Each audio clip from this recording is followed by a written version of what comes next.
Hoy vamos a hablar de un pasaje bíblico que es fuerte, es interesante, es un pasaje bíblico que rara vez se lo predica hoy en día porque es peligroso, y es un pasaje bíblico que si lo has escuchado en la escuela dominical, has escuchado la versión de, ¿cómo se diría esta? Para todo público, ¿no ve? ¿Sí? Varios, no sé, en los nuevos currículums, en los currículums cuando yo era chico de la escuela dominical, te hacían colorear, ¿te acuerdas? La esposa de Lot hecha de sal, y detrás tenías a Sodoma y el fuego del cielo que caía y llegaba hasta ahí. Nos daban la versión así para todo público. Pero este es un pasaje realmente muy profundo en la Biblia. Es un pasaje complejo y es un pasaje que creo que tiene mucho que decirnos a nosotros hoy, a los seres humanos de hoy, a la sociedad de hoy, al mundo de hoy. Es largo, no vamos a leerlo todo obviamente, vamos a detenernos en algunos momentos importantes y vamos a leer la parte central del pasaje. Pero para darles un poquito del contexto, comienza una charla entre Dios y Abraham. ¿Han escuchado hablar de Abraham? Pueden levantar la mano si han escuchado hablar de Abraham. ¿Sí? ¿Alguna vez de Abraham? ¿Sí? Ok, súper. Bueno, Dios está hablando con Abraham y le vuelve a reiterar. Es una de las ocasiones en las que Dios le reitera otra vez que va a tener un hijo, el hijo de la promesa, Isaac. Y en esta ocasión Dios habla con Abraham a través de 3 ángeles. Dios le envía 3 ángeles a hablar con él. Entonces Abraham los atiende, están hablando, y cuando termina la charla, 2 de estos ángeles parten y se van a su siguiente destino, que era Sodoma. Y el tercero se queda y Dios dice: no le voy a ocultar a Abraham lo que voy a hacer. Si es mi amigo Abraham, le tengo confianza, le voy a contar lo que va a pasar. Entonces Dios le cuenta a Abraham lo siguiente, Génesis 18, 20, y dice: el clamor contra Sodoma y Gomorra resulta ya insoportable, y su pecado es gravísimo. Por eso bajaré a ver si realmente sus acciones son tan malas como el clamor contra ellas me lo indica. Y si no, he de saberlo.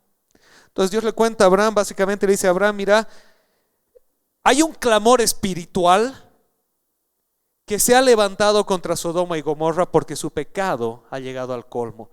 Entonces voy a ir y voy a constatar de primera mano esta situación y voy a saber si eso no es así. Quiero que tomes en cuenta 2 detalles aquí súper importantes. El clamor contra Sodoma y Gomorra no era de los sodomitas ni los gomorritas. Ellos estaban felices en su pecado. ¿Me están siguiendo? ¿Sí? Tampoco era de los pueblos vecinos. En ese momento Sodoma y Gomorra no estaban en guerra. ¿De quién? ¿Quién clamaba contra Sodoma y Gomorra por su pecado? Era un clamor espiritual. Y varias veces en la Biblia encontramos este tipo de situaciones. Hay un mundo espiritual, nos guste o no, querramos o no reconocerlo. Hay un mundo espiritual en el que hay espíritus de bien y espíritus de mal. Y estos espíritus de bien, que les llamamos comúnmente ángeles, también dan clamor delante de Dios. Lo encuentras en el libro de Daniel. Encuentras cuando Caín mata a Abel y Dios le dice a Caín: la sangre de tu hermano clama desde la tierra. Bueno, ¿cuántos sabemos que la sangre no habla? Pero hay un mundo espiritual que clama a Dios. Y la maldad de Sodoma y Gomorra llegó a tal punto que Dios recibía constantes reportes de la maldad de estas ciudades. ¿Me van siguiendo? ¿Sí? Ahora, no se olviden que cuando Dios habla con las personas, Dios nos habla como a personas. Dios no necesita que nadie le reporte, ni Dios necesitaba ir a ver. Él ya lo sabía, Él todo lo sabe. Pero Dios interactúa con nosotros a nuestro nivel. ¿Me van siguiendo? ¿Sí? ¿Amén? ¿Están aquí? ¿Hola? ¿Sí? Entonces Dios está interactuando con Abraham y va a interactuar con los sodomitas a su nivel, como con personas. Hay este clamor contra esta maldad. Dios le cuenta a Abraham esto y Abraham procede a interceder. No vamos a hablar hoy día de la intercesión de Abraham, pero la intercesión de Abraham es una especie de como cuando regateas en la cancha, ¿no ve? ¿Cuánto, caserita? Tanto, y más rebajadito, caserita. ¿Y cuánto es tu último precio, caserita? Ya en eso llévate. Eso pasa entre Abraham y Dios. Llega al final Abraham a decirle: si hay 10 personas buenas, perdonales. Ya, si hay 10, les perdono. Y ahí termina y Dios se va. Y con eso en mente entramos entonces a un capítulo, uno de los capítulos más espeluznantes de la Biblia. El guión de este capítulo es suficiente para una película sin que tengas que ponerle mucho Hollywood de por medio. No se olviden que estas personas de las que van a hablar son 2 de los 3 que fueron a hablar con Abraham. Uno de ellos se quedó con Abraham. Entonces dice así, Génesis 19. Lo vamos a leer la historia completa, porque es súper interesante. Caía la tarde cuando los 2 ángeles llegaron a Sodoma. Lot estaba sentado a la entrada de la ciudad. Al verlos, se levantó para recibirlos y se postró rostro en tierra. Les dijo: por favor, señores, les ruego que pasen la noche en la casa de este servidor suyo. Allí podrán lavarse los pies y mañana al amanecer seguirán su camino. No, gracias, respondieron ellos. Pasaremos la noche en la plaza. Pero tanto les insistió Lot que fueron con él y entraron en su casa. Allí Lot les preparó una buena comida y coció panes sin levadura y ellos comieron. Aún no se habían acostado cuando los hombres de la ciudad de Sodoma rodearon la casa. Todo el pueblo sin excepción, tanto jóvenes como ancianos, estaba allí presente. Llamaron a Lot y le dijeron: ¿dónde están los hombres que vinieron a pasar la noche en tu casa? Échalos fuera, queremos acostarnos con ellos. Lot salió a la puerta y cerrándola detrás de sí les dijo: por favor, amigos míos, no cometan tal perversidad. Tengo 2 hijas que todavía son vírgenes. Voy a traérselas para que hagan con ellas lo que les plazca. Pero a estos hombres no les hagan nada, pues han venido a hospedarse bajo mi techo. Quítate de ahí, le contestaron y añadieron: este ni siquiera es de aquí y ahora nos quiere mandar, pues ahora te vamos a tratar peor que ellos. Entonces se lanzaron contra Lot y se acercaron a la puerta con intenciones de derribarla. Pero los 2 hombres extendieron los brazos y metieron a Lot en la casa y cerraron la puerta.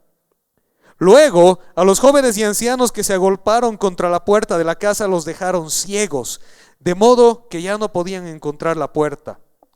Luego le advirtieron a Lot: ¿tienes otros familiares aquí? Saca de esta ciudad a tus yernos, hijos, hijas y a todos los que te pertenezcan, porque vamos a destruirla. El clamor contra esta gente ha llegado hasta el Señor y ya resulta insoportable. Por eso nos ha enviado a destruirla. Lot salió para hablar con sus futuros yernos, es decir, con los prometidos de sus hijas. Apúrense, les dijo, abandonen la ciudad, porque el Señor está por destruirla. Pero ellos creían que Lot estaba bromeando. Así que al amanecer los ángeles insistieron con Lot, exclamaron: apúrate, llévate a tu esposa y a tus 2 hijas que están aquí, para que no perezcan cuando la ciudad sea castigada. Como Lot titubeaba, los hombres lo tomaron de la mano, lo mismo que a su esposa y a sus 2 hijas, y los sacaron de la ciudad, porque el Señor les tuvo compasión. Cuando ya los habían sacado de la ciudad, uno de los ángeles le dijo: escápate, no mires hacia atrás ni te detengas en ninguna parte del valle, huye hacia las montañas, no sea que perezcas. No, Señor mío, por favor, respondió Lot. Tú has visto con buenos ojos a este siervo tuyo y tu lealtad ha sido grande al salvarme la vida. Pero yo no puedo escaparme a las montañas, no sea que la destrucción me alcance y pierda yo la vida. Cerca de aquí hay una ciudad pequeña en la que podría refugiarme. ¿Por qué no dejan que me escape hacia allá? Es una ciudad muy pequeña y en ella me pondré a salvo. Está bien, les respondió. También esta petición te la concederé. No destruiré la ciudad de que hablas. Pero date prisa y huye de una vez, porque no puedo hacer nada hasta que llegues allí. Por eso aquella ciudad recibió el nombre de Zoar. Lot llegó a Zoar cuando estaba amaneciendo. Entonces el Señor hizo que cayera del cielo una lluvia de fuego y azufre sobre Sodoma y Gomorra. Así destruyó a esas ciudades y a todos sus habitantes, y junto con toda la llanura y la vegetación del suelo. Pero la esposa de Lot miró hacia atrás y se quedó convertida en estatua de sal. Al día siguiente Abraham madrugó y regresó al lugar donde se había encontrado con el Señor. Volvió la mirada hacia Sodoma y Gomorra y hacia toda la llanura, y vio que de la tierra subía humo como de un horno. Así arrasó Dios a las ciudades de la llanura, pero se acordó de Abraham y sacó a Lot en medio de la catástrofe que destruyó a las ciudades en que habían habitado. Esa es la historia de la destrucción de Sodoma y Gomorra. Hay muchas cosas que podemos aprender de esta historia. Vamos a ver en una segunda parte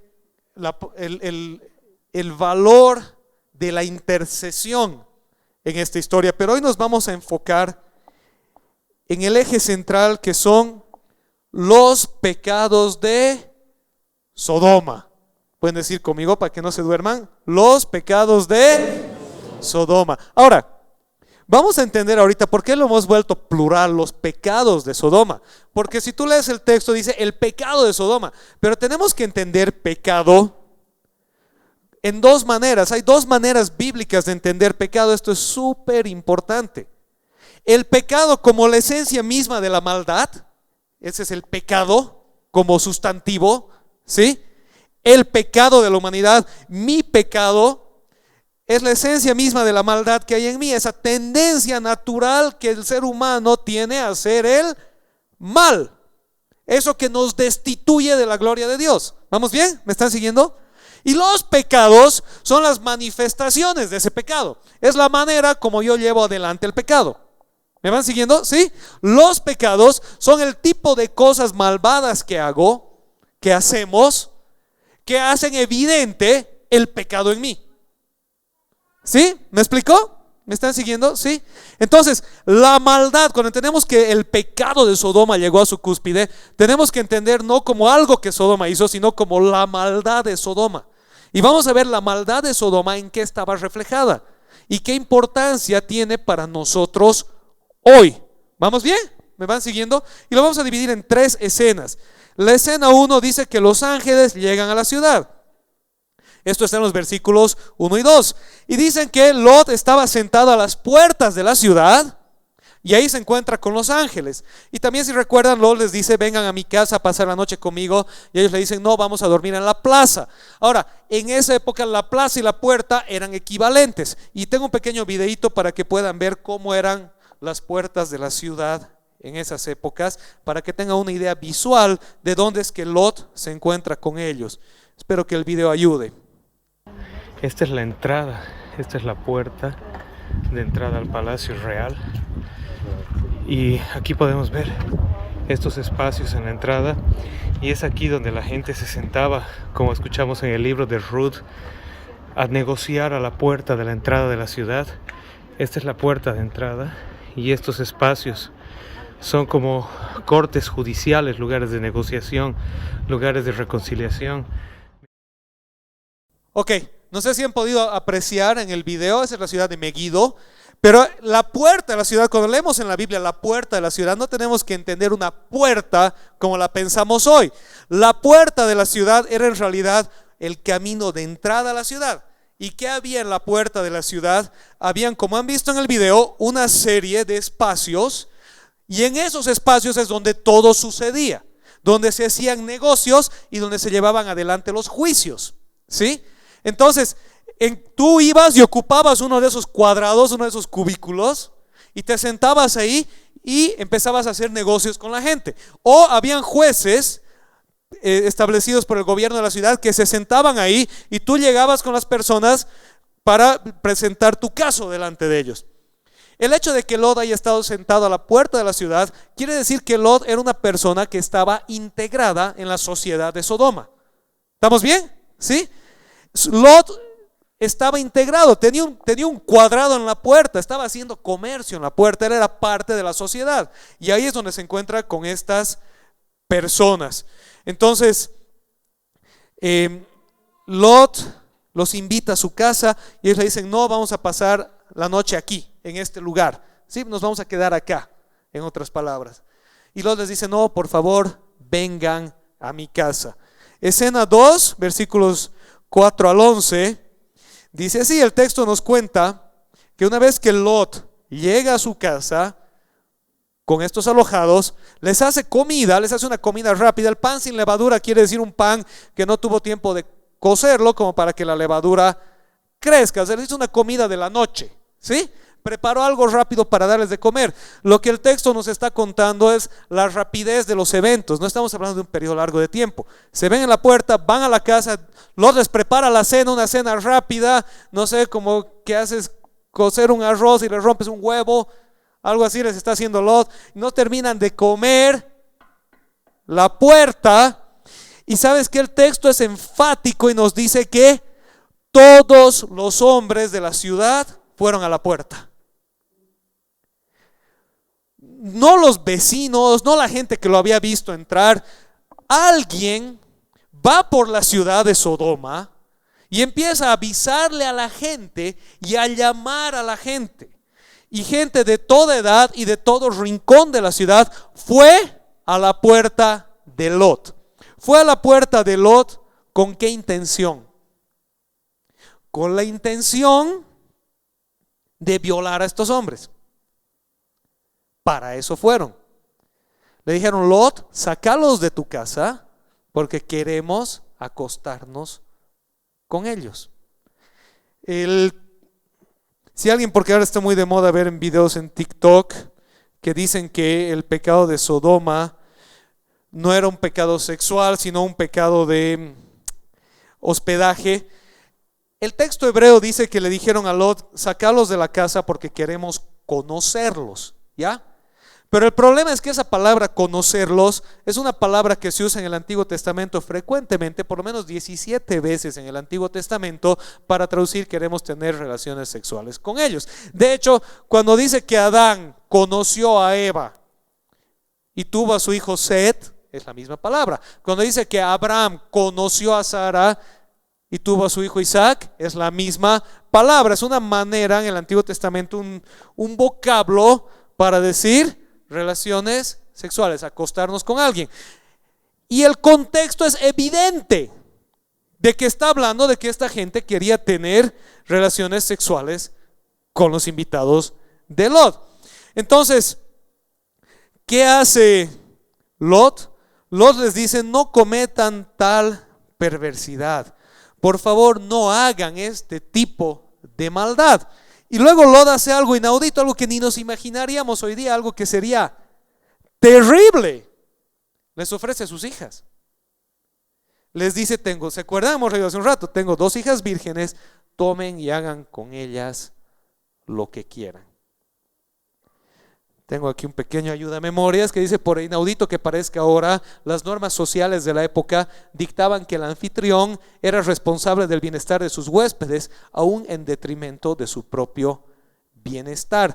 Ahora, no te puedo pedir que te imagines porque es inimaginable, solo te puedo pedir que agradezcas a Dios que vivimos en un mundo en el que las convenciones sociales que nosotros hoy aceptamos como norma son el resultado de la cristianización. ¿Me entiendes lo que acabo de decir? Parece un trabalenguas. Pero lo que hoy tú aceptas como normal ha sido normal por hace muy poquito tiempo. Y son el resultado de que la sociedad en general aceptaba las normas éticas morales de la fe cristiana. Porque antes del cristianismo y en el mundo no cristiano de hoy, lo que Lot hizo no era extraño, ni es extraño. Estas se llaman sociedades de honor y deshonor. Y en las sociedades de honor y deshonor no importa la persona, ni siquiera importa tu cariño hacia la persona. Importa qué haces para dar honor. Y en estas sociedades, cuando tú tienes a alguien bajo tu techo, eres responsable de esa persona, de velar por esa persona, pase lo que pase. Aún si eso significa, si eres una persona honorable, sacrificar lo tuyo a cambio de ese bienestar. Lo que hizo Lot es una locura. Es algo que nosotros jamás pensaríamos hacer. Pero no era extraño. No era extraño. Y entonces ellos les responden, los ciudadanos, los hombres de Sodoma, les responden y le dicen: no, no queremos a tus hijas, Lot, queremos violar a tus alojados. Y como no nos has querido abrir la puerta, a ti más. Literalmente el texto dice: ahora te vamos a hacer a ti peor que a ellos.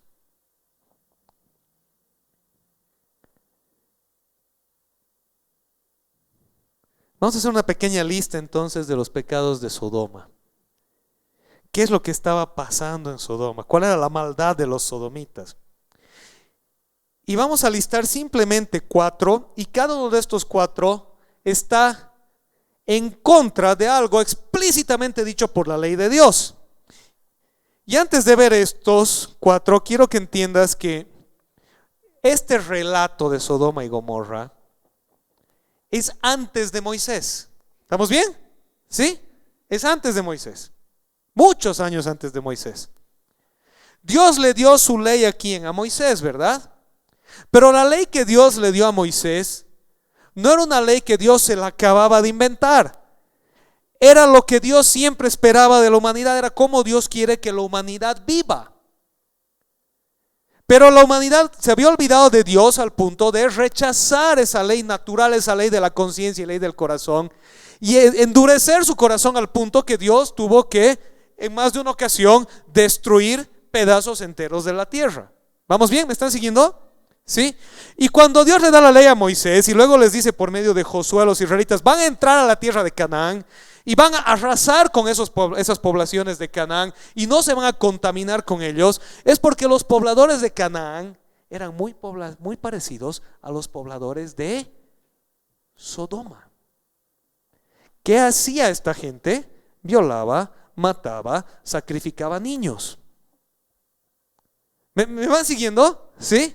Entonces Dios le da la ley a Moisés, y la ley de Dios que le da a Moisés no es como a veces entendemos la ley de los israelitas, ¿no? Eso no se aplica.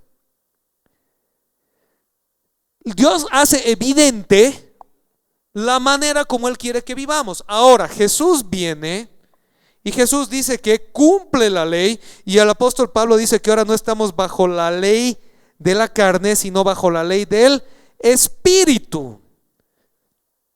Es decir, nosotros ya no cumplimos la ley de Moisés al pie de la letra, porque hay elementos en la ley de Moisés que tienen que ver con la incapacidad humana de hacer la voluntad de Dios. Por ejemplo, los sacrificios de animales. Ya no necesitamos hacer ningún tipo de sacrificios. ¿Por qué? Porque Jesús, dice la palabra de Dios en hebreo, se ofreció a sí mismo por sacrificio perfecto en lugar nuestro. ¿Vamos bien? ¿Sí? Pero los principios de vida que Dios revela se cumplieron antes de la ley, se cumplieron durante la ley, y Dios sigue esperando que los cumplamos hoy. Los principios y valores ético-morales de la ley de Dios no cambian. Lo que Dios dijo acerca de cómo Él espera que nosotros vivamos desde la perspectiva de la ética y la moral no cambia. Era real antes de la ley, era real durante la ley y sigue siendo real hoy. ¿Me van siguiendo? ¿Sí? Ahora, eso no quiere decir ser legalista, porque ser legalista es empezar a apuntar y empezar a hacer lo que los fariseos hacían: pedirle a la gente que cargue cargas más pesadas que lo que Dios les dijo, y pedir a la gente que cargue cargas que uno no quiere cargar. ¿Me entienden la diferencia? Ser legalista no es decir: yo creo en los principios ético-morales de la ley de Dios y así quiero vivir y así Dios espera que vivas. Ser legalista es venir donde alguien y ponerle cargas que Dios no le ha puesto y ponerle cargas que tú no quieres cargar. ¿Me explicó? ¿Sí? ¿Amén? ¿Vamos bien? Entonces hay cosas que Dios espera y que son claras, y hay cosas que ya no Dios espera y son claras, sino que son nuestra interpretación de cómo aplicarlas. Y eso tenemos que saber diferenciar. Pero cada uno de estos pecados de Sodoma estaban en contra de la ley de Dios, de la ley ético, moral, espiritual de Dios. Número 1, lo más básico que hicieron, maltratan al extranjero en lugar de cuidar de él. Dios siempre ha sido enfático en el hecho de que cuando alguien deja su tierra y llega a otro lugar, esa persona que ha dejado su tierra y ha llegado a otro lugar tiene una responsabilidad. Su responsabilidad es ser un buen ciudadano del lugar al que ha llegado. Pero la responsabilidad de quienes reciben al extranjero es velar por esa persona, es cuidar por ellos, porque son personas que no tienen familia en esa tierra, son personas que no conocen la cultura, a veces no conocen el idioma, son personas que han sido trasplantadas de un lugar a otro.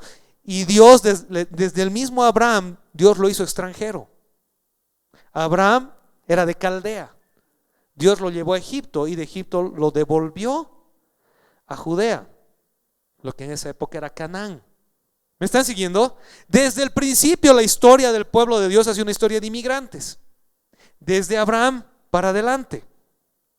Y Dios siempre ha dicho, ten cuidado, cuida, protege, trata bien al extranjero. ¿Estamos acá? Número 1, Lot era extranjero. ¿Y quién le ofreció su casa a los extranjeros que llegaron? El extranjero.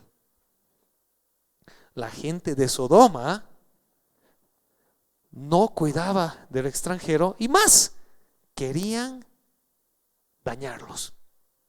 Pecado número 1. Número 2, en lugar de ser hospitalarios, son hostiles contra ellos. Ni siquiera que no los cuidan. No es que solamente no les abren las puertas, que es lo que Dios esperaba que hagan, abrir las puertas y tratar bien. Ni siquiera eran indiferentes contra ellos, sino que los querían maltratar. Y cuando Lot los quiere proteger, ¿qué le dicen a Lot? Tú también eres extranjero. No te olvides que el principio de la historia nos cuenta que Lot estaba integrado en esa sociedad. Lot no está en un parquecito en la esquina, está en la puerta. Está en el epicentro del movimiento de la ciudad. ¿Estamos bien? ¿Me van siguiendo? ¿Sí? Entonces, no solo ellos no cuidaban al extranjero, sino que tienen una intención hostil de maltrato.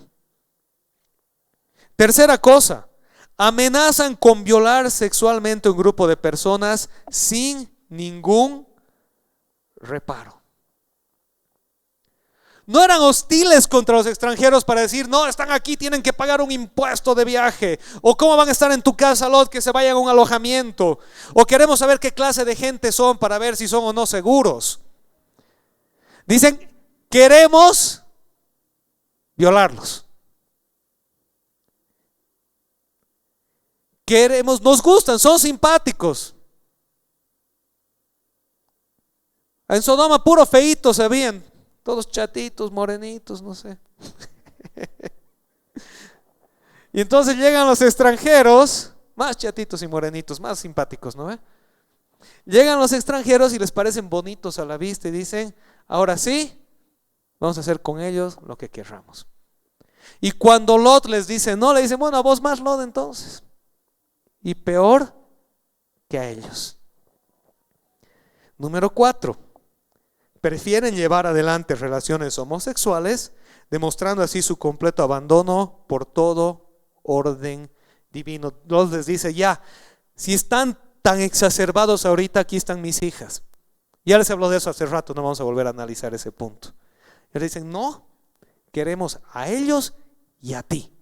Y no te olvides que los que estaban en la puerta eran los ancianos y jóvenes de la ciudad, todos los varones de la ciudad. Entonces vemos, no es una cosita que hicieron, sino que fue su corazón, su maldad, su pecado. Había estado campante, había estado corriendo con tanta libertad en su sociedad que llegaron al punto máximo de la degradación, es decir, ya no tenían ningún reparo por nada. No tenían ningún reparo por nada. Ellos querían hacer lo que querían hacer y se acabó el problema. No tenían reparo por la ley divina, por la vida del prójimo, por el orden natural, por nada. Ellos hacían lo que querían. ¿Me están siguiendo? Están con caras de enojados todos hoy día conmigo. Entonces, el castigo contra Sodoma no es por un solo pecado. Es porque la perversidad de sus corazones había llegado a tal punto que ya no tenían ningún reparo en destruir la vida ajena. El mayor vejamen que se puede realizar contra alguien es la violencia sexual. La intención de los sodomitas de violar a otros y hacerlo con deseos homosexuales demuestra el nivel de maldad al que habían llegado. Y esta no es la única vez en la Biblia que algo así pasa. Sodoma es famoso, ¿no ve? Génesis 6, donde empieza el diluvio, donde empieza el relato del diluvio. La maldad de los hombres ha llegado a tal punto que mi espíritu no contenderá con ellos y voy a inundar la tierra. ¿Por qué? Si tú lees Génesis 6, empieza con gente que se hace de poder, que empieza a ser malvada, que empieza a tratar a los demás y acaba degradando en un pecado de degradación sexual absoluta. ¿Estamos bien? ¿Sí? Romanos 1 y 2, el apóstol Pablo explica la degradación de la humanidad y termina explicando la degradación de la humanidad ¿con qué? Con que ahora usan sus cuerpos no para lo que place a Dios, sino para ir contra la naturaleza y hacer cosas degradantes. Uno de los aspectos por los que Dios destruye a los cananeos en la tierra prometida y manda a los israelitas es porque los cananeos eran idólatras y parte de su idolatría eran orgías sexuales en los templos de sus dioses y sacrificios de niños. Y Dios le dice a Israel, si tú te portas así, a ti también te va a llegar. El exilio de los israelitas y la cautividad babilónica llega porque los israelitas empiezan a vivir así. En Primera de Corintios, Pablo recrimina a la iglesia su falta de severidad contra el pecado sexual. Pablo dice, ustedes están aceptando un ñato que se está acostando con su madrastra. No pueden ser así, les dice Pablo. Sáquenlo de la iglesia o ustedes se van a ir al infierno con él. Estoy parafraseando. Reclamo a las iglesias en Apocalipsis. Por lo menos a 2 de las iglesias en Apocalipsis aceptan el espíritu de aquellas personas que llevan adelante este tipo de pecados. ¿Me van siguiendo? ¿Sí? Lo que quiero que entiendan es que el enfoque no era en el pecado sexual, sino que el pecado sexual es la cúspide de la degradación humana porque es lo más íntimo a lo que puede llegar con otro ser humano. ¿Estamos bien? ¿Me entienden? ¿Sí? La degradación de la sociedad se hace evidente en cómo la sociedad maneja públicamente, abiertamente, su sexualidad. ¿Qué tolera? ¿Qué celebra?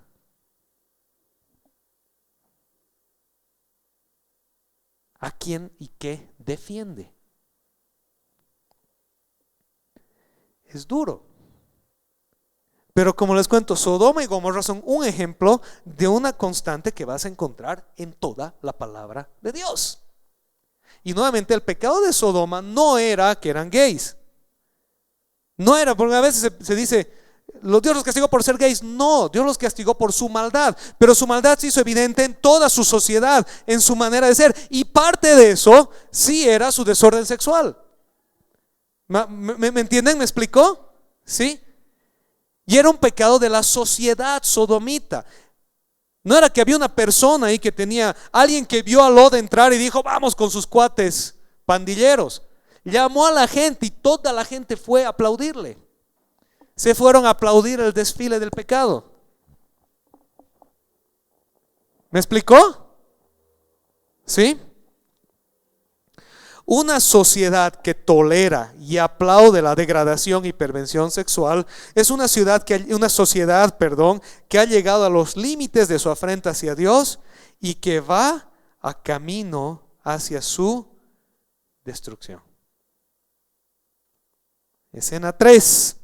El castigo divino y la salvación del justo. ¿Qué sucede? Querían violarlos a ellos. Lot les dice que no, y le dicen: ahora Lot, como no quieres compartir, te vamos a hacer a ti peor que a ellos. En otras palabras, Lot, te va a agarrar a ti primero, y luego igual vamos a entrar a la casa y hacer lo que queremos.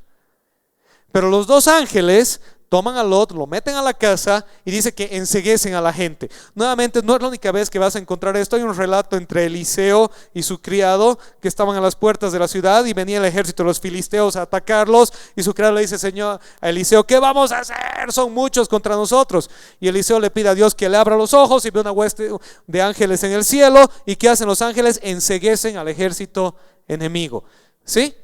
Y los confunden. Entonces, quiero que me entiendas que el relato de Sodoma es un relato icónico, es un relato importante, es un relato que engloba muchas cosas en la Biblia, pero no es único, no es la única vez que estas cosas pasan. Y eso nos hace entender que lo que Dios hace aquí no es una excepción. Dios siempre es Dios, y Dios siempre se mueve en base a sus principios. ¿Me entienden? ¿Sí? Lo que estaba bien ayer está bien hoy y estará mañana. Y lo que estaba mal ayer está mal hoy y estará mal mañana. No importa lo que la sociedad diga al respecto. Porque a Dios no le importó lo que la sociedad de Sodoma, la sociedad de Canaán, la sociedad israelita, la sociedad de Corinto decían al respecto. Entonces los ángeles enceguecen a la gente queda confundida, y ahí lo agarran a Lot y le dicen: andate, tú y tu familia salgan de aquí porque los vamos a destruir. Lot le dice: por favor, me voy a ir a una pequeña ciudad aquí cerquita, porque no voy a alcanzar a llegar hasta la montaña. Medio flojito era Lot, porque la distancia de Sodoma a la montaña es como la distancia de aquí al San Pedro. Sí, pero no quería correr hasta el cerro San Pedro, ¿no ven?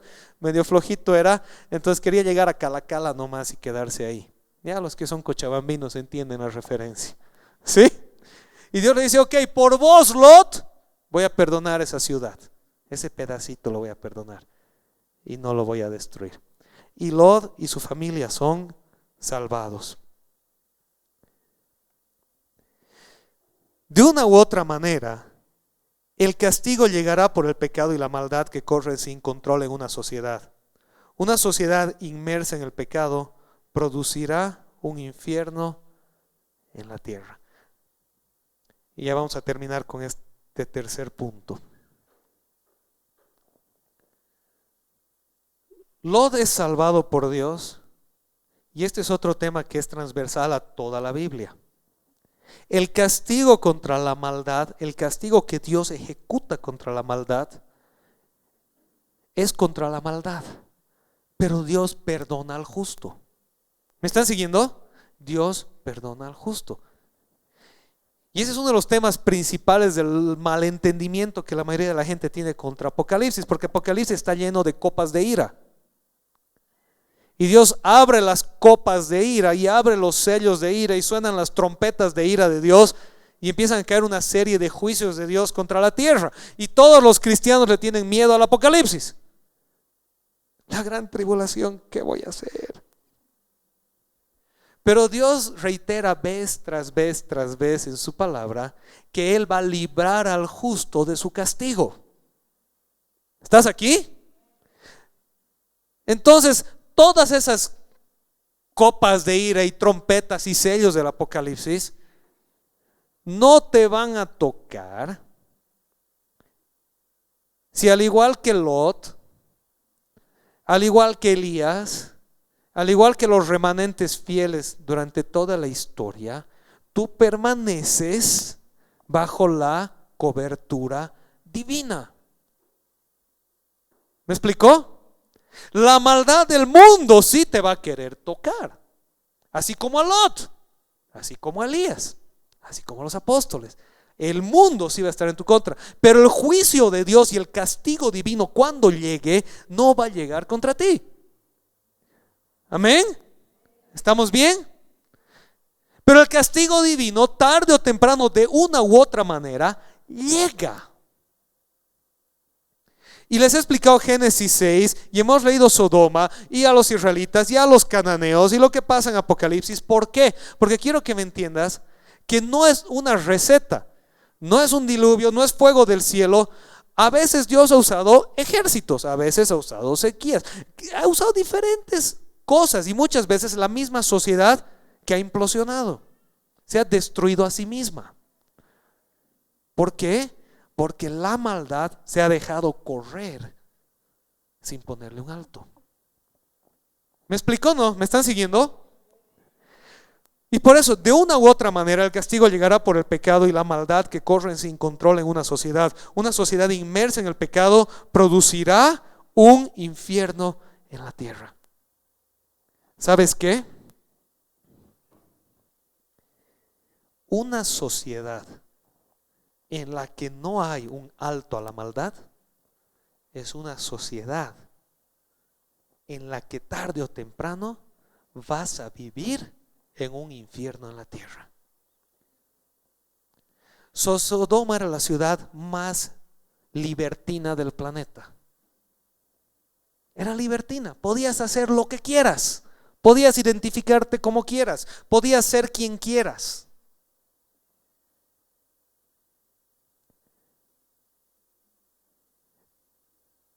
Pero ese libertinaje hacía que esa gente sea fría, oscura, perversa y malvada.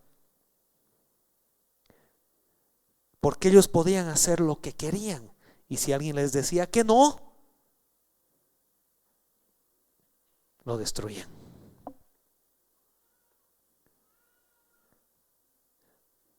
El libertinaje no lleva a la libertad, lleva a la opresión.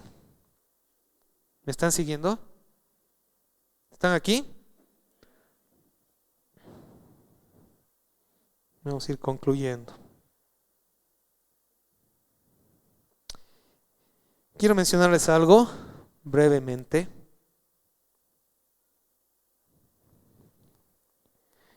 Y quiero que pensemos como iglesia, como padres los que son padres, como esposos los que son esposos, como solteros los que son solteros.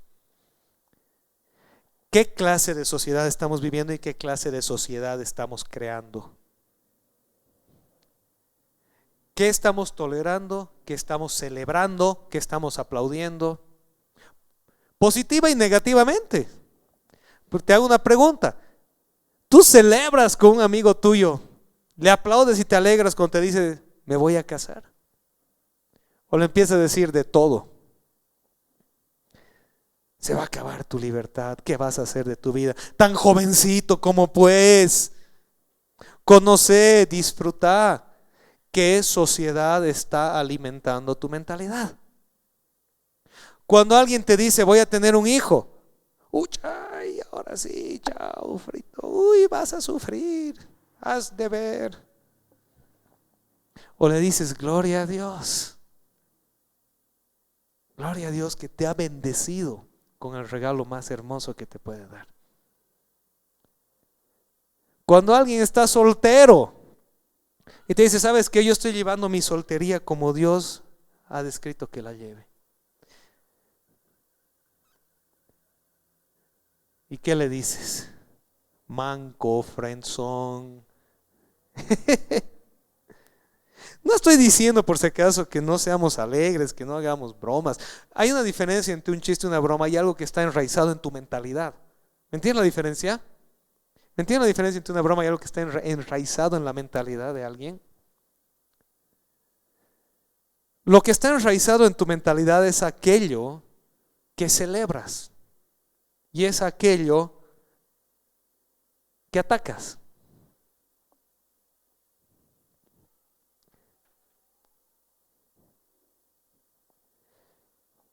El 50 al 60% de los matrimonios acaban en divorcio. El 70% de los divorcios son en los primeros 2 años de matrimonio. En la iglesia igual que en el mundo, ¿estamos celebrando? ¿Estamos reflejando una sociedad como Dios manda o estamos viviendo como Israel en la tierra prometida, que tenía la ley de Dios pero vivía como los cananeos? Solo el 5% de las parejas se casan sin haber estado con otra pareja previamente a su matrimonio. El 5%. El promedio de parejas de alguien antes de casarse son 5. O sea, ha tenido 5 otras personas aparte de ti antes de casarse contigo.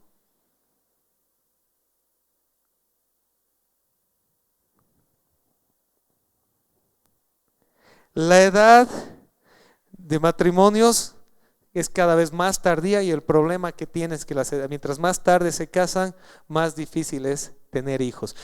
Porque quieren disfrutar su vida y cuando terminan de disfrutar su vida se dan cuenta que es muy tarde y no hay vuelta atrás. La meta es la autorrealización, ya no es la realización del hogar.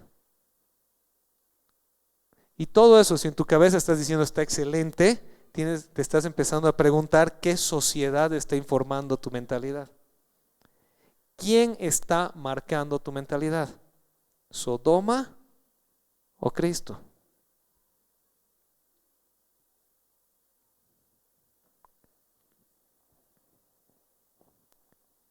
¿Quién está marcando tu mentalidad? ¿Sodoma o Cristo?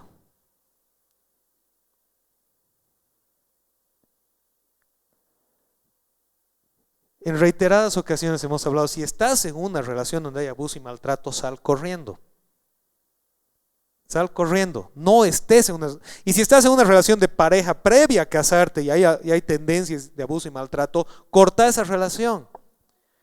Pero ojo, que hoy también está muy de moda decir que todo es abuso psicológico. Han tenido una pelea, es abuso psicológico, divorciate.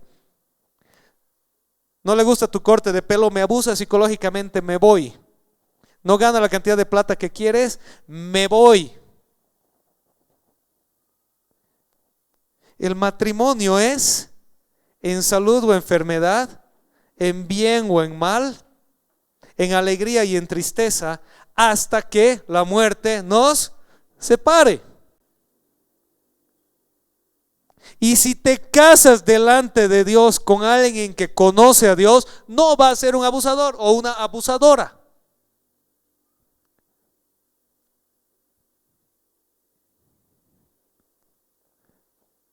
Entonces, ¿por qué todo esto? Porque la historia de Sodoma y Gomorra, les decía al principio, es una historia bíblica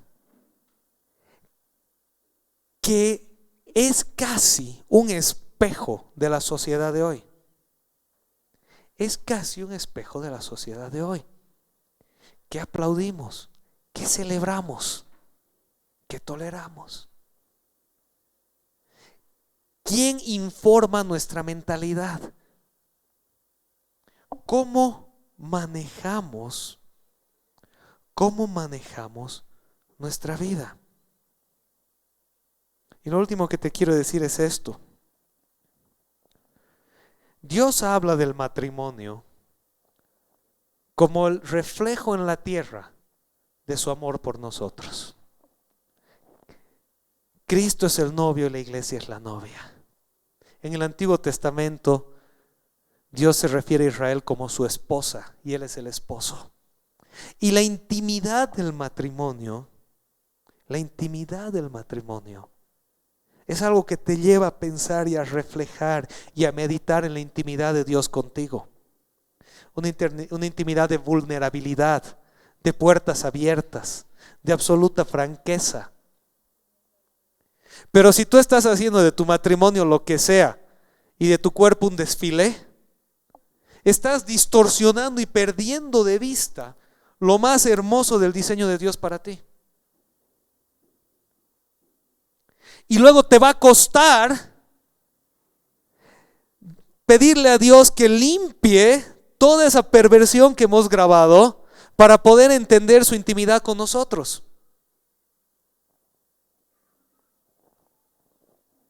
Porque vamos a verlo a través de un lente distorsionado, de la distorsión que nosotros hemos aceptado.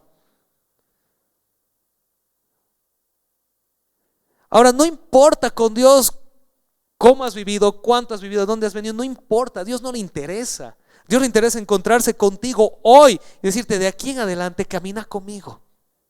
Camina conmigo en la intimidad conmigo y en el reflejo de mi amor por ti, que se ve en su cúspide terrenal en la familia, en la intimidad de la pareja y en el amor de los padres hacia los hijos, que aman como el padre ama a sus hijos, y de los hijos que aman y admiran al padre y a la madre como nosotros amamos y admiramos a nuestro Dios.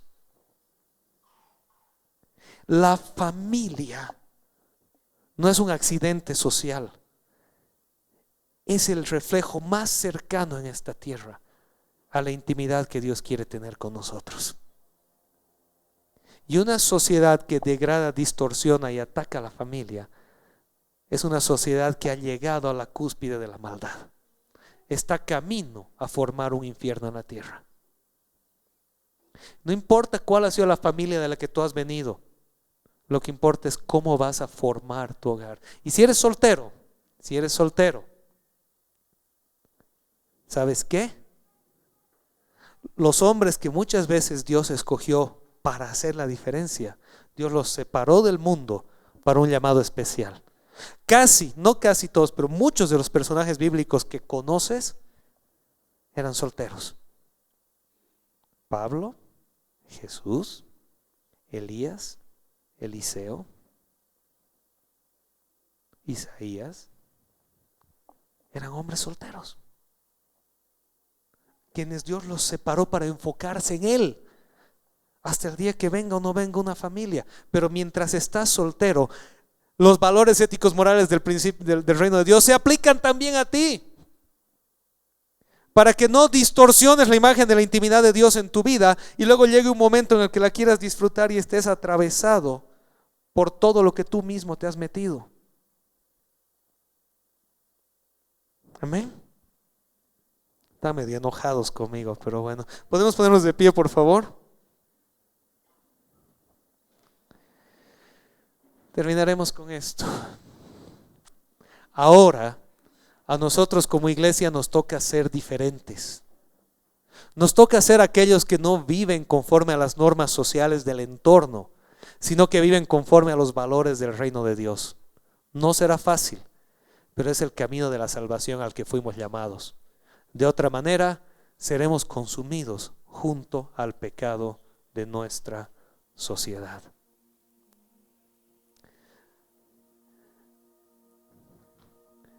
Hermanos, iglesia, es momento de pararnos en lo que hemos sido llamados a hacer.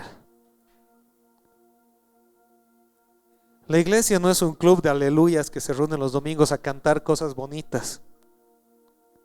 Sí, somos un club de aleluyas que nos reunimos los domingos a cantar cosas bonitas, pero no se limita a eso. Somos un pueblo que ha sido separado por Dios y llamado a vivir de otra manera.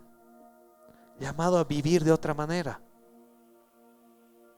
Somos un pueblo al que Dios ha trasplantado del mundo a su jardín. Somos la esposa de Cristo, que nos debemos a Él. Somos los hijos de Dios, que le debemos honra a nuestro Padre. Y tenemos un Padre amoroso, un Padre poderoso, un Padre proveedor. Tenemos una pareja amorosa, segura, fiel. Cristo Jesús, el novio de la iglesia.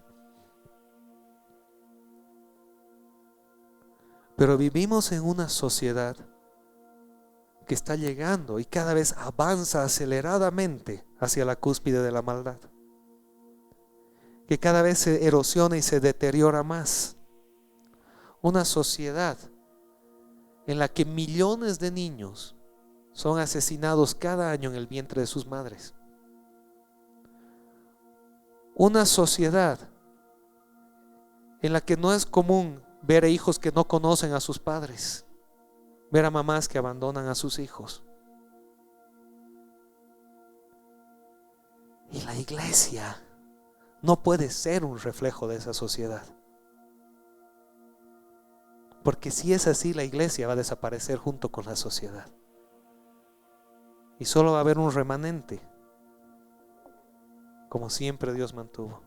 Pero la iglesia debe ser la que se para y dice, ¿sabes qué? Somos imperfectos, somos terribles, tenemos un carácter de miércoles, pero dependemos de Dios y nos paramos en la brecha y decimos, yo voy a seguir adelante, voy a caminar contigo, voy a hacer lo que es correcto, y cuando haga lo que no es correcto te voy a pedir perdón y voy a seguir caminando contigo, porque no voy a vivir como el mundo vive, voy a vivir como Dios quiere que viva.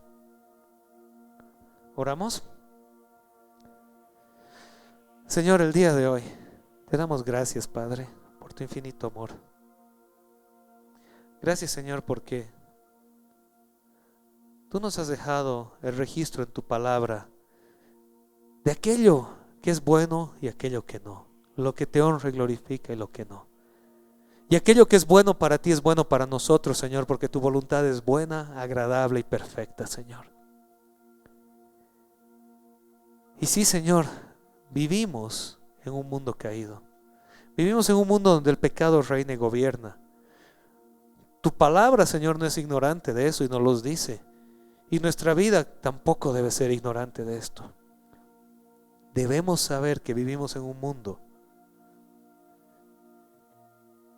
en el que gobierna el pecado y la maldad. En un mundo en el que, Señor, tu luz todavía no ha terminado de brillar y de eliminar la oscuridad. Pero, Señor, hoy te pedimos juntos en el nombre de tu Hijo Jesús, que nosotros no caminemos plácidos entre las tinieblas, Señor, sino que tu luz irradie a través de nosotros. Que las tinieblas se incomoden, Señor, cuando tu iglesia camina, y que a nosotros, Señor, el pecado, la maldad nos incomoden, Señor. Que podamos ser diferentes, que podamos vivir como tú quieres y podamos cosechar, Señor, el fruto de hacer tu voluntad. Señor, en una sociedad que avanza hacia la degradación, hacia la maldad, hacia la perversión, que camina aceleradamente a crear un infierno en la tierra, Señor, que nosotros seamos esas voces de esperanza, de amor, de diferencia, que apuntan hacia ti, que te muestran a ti. Te damos gracias, Padre. Te pedimos que nos perdones aquello en lo que hemos fallado, que sanes aquello que tiene que sanar de nuestros corazones, que transformes lo que debe ser transformado y que nos fortalezcas para ser más como tú, Señor. Te damos gracias, Padre, y oramos en el nombre de Jesús. Amén. Amén. Bueno, espero que este culto haya sido de bendición para todos ustedes, como también lo ha sido para mí. Y también quiero aprovechar de invitarlos a que nos sigan por medio de las redes sociales y nos vemos la próxima semana.